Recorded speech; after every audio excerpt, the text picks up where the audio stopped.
Hello guys, আমরা এই মুহূর্তে একটা বদ্রি পাখির কলোনিতে ঢুকছি। এই যে এটা হচ্ছে বদ্রি পাখির কলোনি।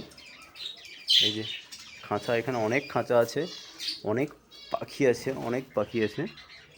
এই যে পাখিগুলো খাঁচা, এখানে বিভিন্ন ধরনের কালার আছে পাখির এখানে। এই যে এখানে একটা, নিচে তো প্রচুর আছে, আর এদিকে তো প্রচুর খাঁচা আছে, প্রচুর পাখি আছে, বদ্রি পাখি যেটাকে বলা হয়, বার্জিস বার্ড।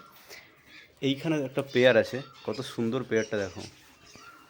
ওই যে গ্রিন হালকা ইয়েলো, ওটা ফিমেল, আর সামনেরটা মেল। দারুণ, এদের কালার হলে যা দুর্দান্ত কালার আসবে বলার বাইরে। এখানে এই যে পেয়ার, এটা ওদের ছোট্ট একটা বাচ্চা। এই যে এখানে, এখানেও আছে পেয়ার, এখানে আছে, বিভিন্ন ধরনের কালার আছে, খুব ভালো ভালো কালার আর কি। এই যে এখানে এক জোড়া আছে, এখানে এই যে কত বড় সাইজের, এটা মেল, ভেতরে ফিমেল ডিমে তা দিচ্ছে। এখানে এক জোড়া আছে, এই যে এখানে।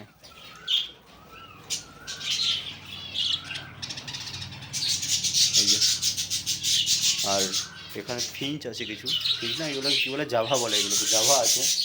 আর এখানে ককাটেল আছে, ককাটেল, এটা হচ্ছে গ্রে, এটা হচ্ছে সাদা কালার, এই ভেতরেরটা বোধহয় গ্রে কালার। এই যে এখানে আছে কিছু, এই যে। আর আমি আসলে একটা ছোট্ট বাচ্চা নিয়ে গেছিলাম হ্যান্ড ফিডিং করার জন্য, বাট বাচ্চাটা মোটামুটি এই সাইজের বাচ্চা, কালকে নিয়ে গেছিলাম। তো এখন মনে হয় বাচ্চাটাকে হ্যান্ড ফিডিং করানো যাবে না, কারণ বাচ্চা একটু বড় হয়ে গেছে এখন। হ্যান্ড ফিডিং করালে বাচ্চারা খুব একটা কাজে লাগবে না আমাদের, তাই মনে হলো এটা এদেরই বাচ্চা, এই দুটোর বাচ্চা, এই যে এই দুটোর বাচ্চা। তাই ভাবলাম মেরে তো লাভ নেই কিছু, ফেরত দিয়ে দিই আর কি, এই কারণে ফেরত দিতে এসেছি। ওকে মা বাবার কাছে রেখে দেবো। চলো, ভালো লাগলে লাইক করো ভিডিওতে, ভালো লাগলে লাইক করো, ভালো লাগলে লাইক, আচ্ছা ঠিক আছে, চলো, ভালো লাগলে লাইক করো, সাবস্ক্রাইব করো চ্যানেলটিকে। আর নতুন হয়ে থাকলে ভালো লাগলে লাইক করো, কমেন্ট করো, সাবস্ক্রাইব করো চ্যানেলটিকে। দেখা হচ্ছে নতুন কোনো ভিডিওতে। Till then, by.